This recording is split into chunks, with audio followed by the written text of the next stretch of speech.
Good morning, girls.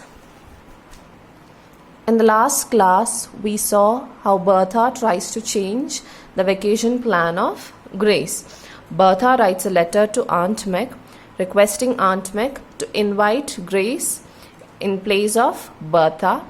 And Aunt Meg, in response to Bertha's letter, she writes to Bertha, and also she sends a note of invitation for Grace. Now Bertha hands over this note to Grace. So this is where we stopped yesterday. Now we'll continue with the chapter. You must come to me in Bertha's place, wrote the latter. So in the note, Aunt Meg, she is inviting Grace instead of Bertha. She's asking Grace to join them in Riversdale in the place of Bertha. I feel as if I know you from her letters, and I'll consider you as a sort of honorary niece, and I'll treat you as if you were Bertha herself.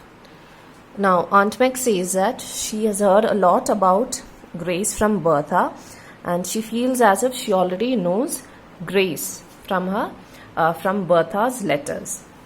And Aunt Meg, she also promises to treat Grace as a honorary niece, and that she'll treat her well, just like how she treats Bertha. Now, honorary niece means it's like a friend's child. Now, suppose there are two friends, A and B, and C is a child of B. There's no blood relationship between A and the child C, but if C still calls A as her aunt, then the child is said to be the honorary niece. Basically, it's just like it's a friend's child. There's no blood relationship. So she promises to consider Grace as her honorary niece and treat her really well. Isn't it splendid of Aunt Meg, said Bertha diplomatically. Of course you'll go, Gracie.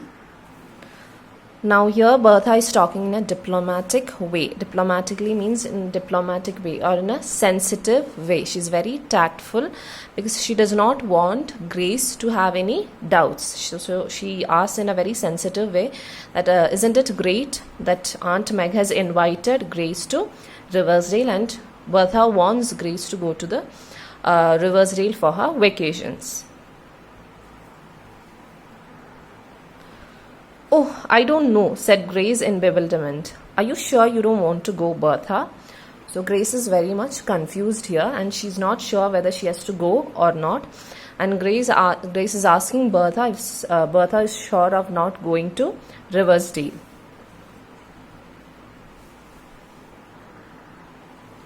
Indeed, I want to go dreadfully, said Bertha frankly. So Bertha, she frankly replies that she very badly wanted to go, but there are some circumstances which are not letting her to go. But as I've told you, it is impossible. She very badly wants to go to Riversdale, but it's impossible to go. But if I'm disappointed, Aunt Meg must not be. Now Bertha frankly says that she's a little disappointed, she's a little sad of not being able to go to Riversdale, but she does not want to disappoint Aunt, and so she wants Grace to go in her place.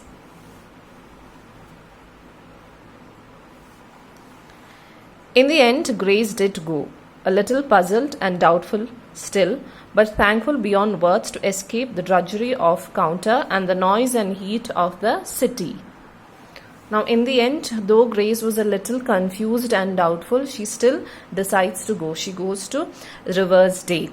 Now, if she had not gone, if she had stayed back, she would have had lots of hard work, lots of workload at the Clarkman's bookstore. And also, she would have to bear the noise and heat of the city. Now, since she has gone to Riversdale, she was thankful to be escaped from all the workload, all the hard work of the counter, and also the noise and heat of the city. Bertha went home feeling a little bit blue in secret, it cannot be denied, but also feeling quite sure that if she had to do it all over again, she would do just the same. Now Bertha, she goes home.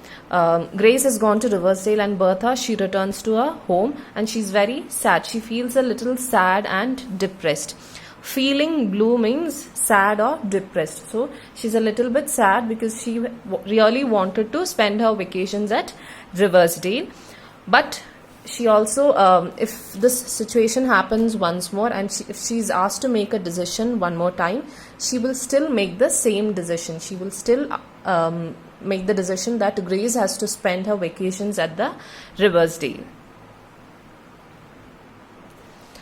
The summer slipped quickly by, and finally 2 letters came to Bertha, one from Aunt Meg and one from Grace. So the summers, they passed by quickly, and then 2 letters came to Bertha. Bertha received 2 letters. One was from Aunt Meg and the other one was from Grace. I've had a lovely time, wrote the letter, and oh, Bertie, what do you think? I'm to stay here always? So Grace, in her letter, she writes that she had a lovely time at Riversdale, and she asks Bertha what she feels about Grace staying at Riversdale always, forever. Oh, of course I'm going back to school next month, but this is to be my home after this. So Grace, she writes that she'll be going to the school next month, but the house at Riversdale, Aunt Meg, the house of Aunt Meg, would be her house from then on. Aunt Meg, she makes me call her that, says I must stay with her for good. So Aunt Meg, she wants Grace to stay with her forever. In Aunt Meg's letter was this paragraph. So then Bertha, she then reads the letter of Aunt Meg. Grace is writing to you and will have told you that I intend to keep her here. So Aunt Meg, in her letter, she writes that she is planning, intended means she has planned, she has a plan to keep Grace at Riversdale forever. You know, I've always wanted a daughter of my own, but my greedy brothers and sisters would never give me one of theirs, so I intend to adopt Grace. So Aunt Meg, she always wanted a daughter, but her brothers and sisters were very greedy. They never gave Aunt Meg their daughter, so she has decided to adopt Grace.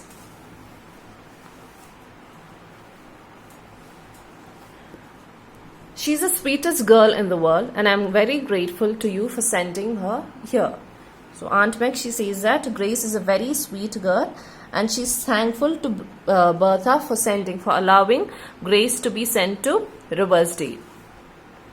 You will not know her when you see her. She has grown plump and rosy. So Aunt Meg, she says that Grace has gone really plumpy and rosy. She's grown really chubby and rosy, and Bertha might not even realize that it's Grace. She's grown that chubby. Bertha folded her letters up with a smile. I have a vague, delightful feeling that I am the good angel in a storybook, she said. So Bertha, after reading the 2 letters, she feels happy, and she's a very uncertain or very unclear and a very lovely feeling that she is a good angel in a storybook, because Grace was a girl who did not have parents, or she did not have a home to go, and now because of Bertha, she's got a home and she's got a mother also. So Bertha feels that she's a good angel in a storybook. So this is how the chapter ends, the story ends.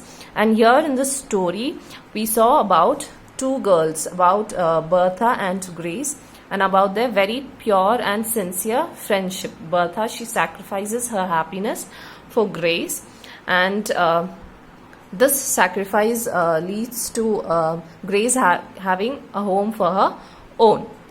So this is all about the chapter, girls. Now make sure you learn the words to know and read the lesson, read the chapter once again. That's all for today, girls. Thank you.